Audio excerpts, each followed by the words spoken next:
an individual that all of us know, an individual that we all admire and respect, and our Ambassador Serrano. Ambassador.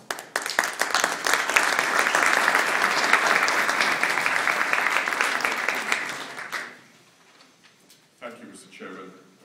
It's a great privilege to be with you, and we are extremely fortunate that the Chairman has played such a critical role, not only in fostering, I think, better understanding and dialogue between our two nations, but also making sure that people who don't live on the border understand the particular dynamics of those who do live on the border and face the opportunities, but also the challenges of a relationship so intricate and so complex as the one that we face. Mr. Chairman, thank you for your support and your leadership. I would also like to, as always, thank Al and the Chamber for the fantastic job that you do.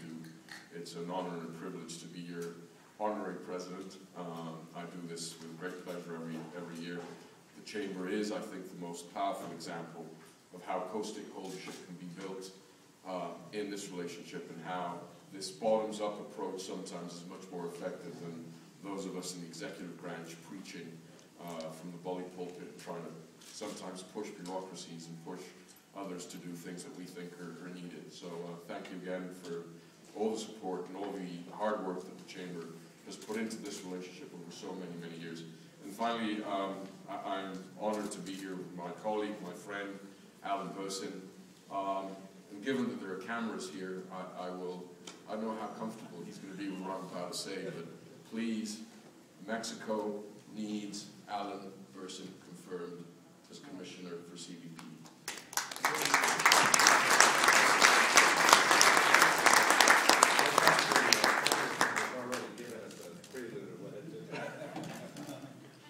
This is a critically important position in the U.S. government, one that has a fundamental bearing on the relationship with Mexico. Again, my customary joke, if I was the ambassador of a Eastern European or Central European country, probably I wouldn't give a hoot about who's head of CBP, but this is a country that has a 3,000-kilometer border with the United States, so who's in charge at CBP is critically important for the relationship.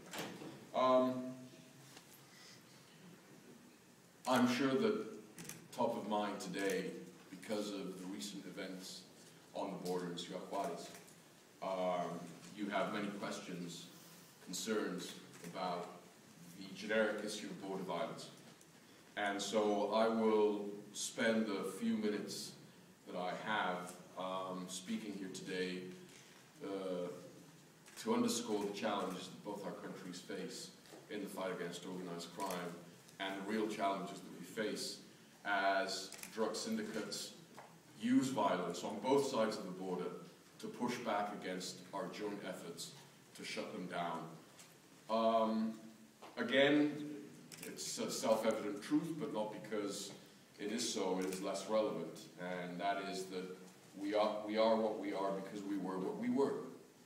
What is the ambassador trying to say? That we face the challenges that we face in Mexico of corruption, of institutional weaknesses that we may have in certain parts of the country with certain police forces at the state and local level, that we are starting to develop a holistic approach to drugs because for decades we didn't. And for decades we were a centralized country in which a vertical control from Mexico City throughout the states guaranteed that whatever was decided in Mexico City had an immediate repercussion in a state capital or a city in Mexico. Today, with a sometimes noisy, messy democratic process in full gear in Mexico, this isn't as easy. First, because there's been a real devolution of power from Mexico City to the states, which is, I think, a very healthy development in Mexico's history. But this also makes it much more complex and difficult to coordinate issues like, for example, security policy at the state, local, and federal level. But it also has to do with why Mexico is where we are today and why we're facing the challenges that we're facing. And this has to do with, and I'll use decades to make my point, this has to do with what has happened in the past 3-4 decades as to organized crime patterns in the hemisphere. In the 1980s, we saw the first significant shift that explains why Mexico is in the position that it is today. and it is intricately related to your success, the U.S.'s success, in shutting down Florida, and in particular Miami, as the main conduit of all the drugs coming from South America into the U.S. market. It's sometimes hard to remember, but some of the stories that you see in Ciudad Juarez, if you push the clock back 30 years, are minuses and pluses, the same headlines that we were reading about violence in Miami and in Florida because of the role that that city in particular was playing as drugs from Colombia seeped into the United States through Caribbean into Florida and in particular into Miami. When the United States successfully shut down that as the main trafficking route of cocaine into the United States, the first thing that happened, and the first thing that people need to understand to get a grasp of what is going on in Mexico, is that those drugs stopped coming through the Caribbean into the United States and started coming in through the point of least resistance, which was Mexico. So a shift in the trafficking patterns pushed for the first time in Mexico's history the trafficking of cocaine into the United States via Mexico. First important shift.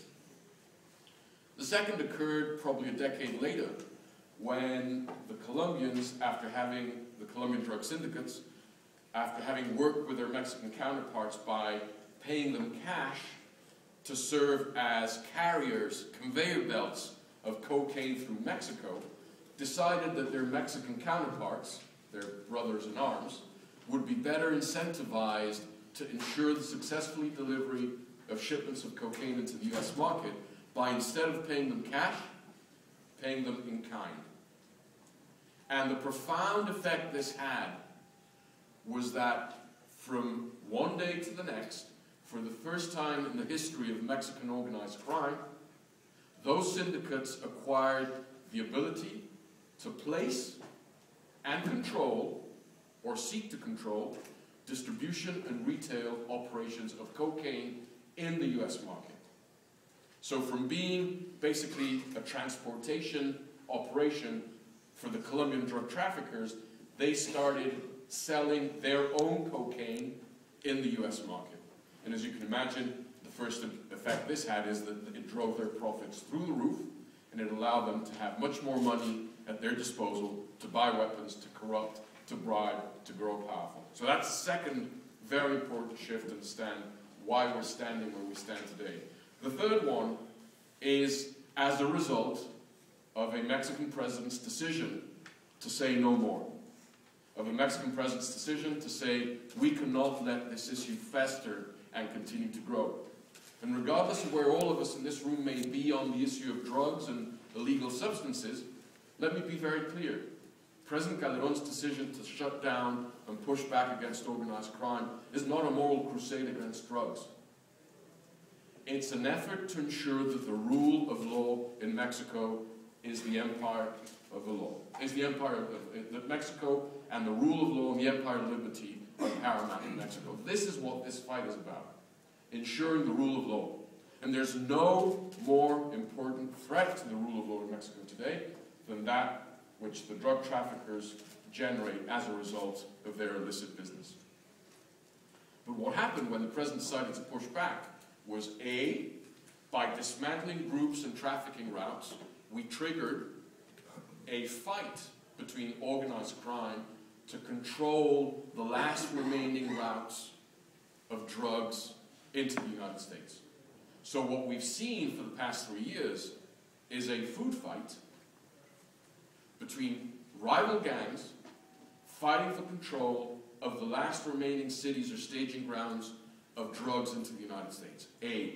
And B, their efforts to push back against the state now that they've realized that this was not a cosmetic approach by a Mexican president, that he was going to do it for his first year and then move on to other stuff, and that he was just showing that he was tough on crime. They have figured out that he is tough on crime, and they've decided to push back with violence.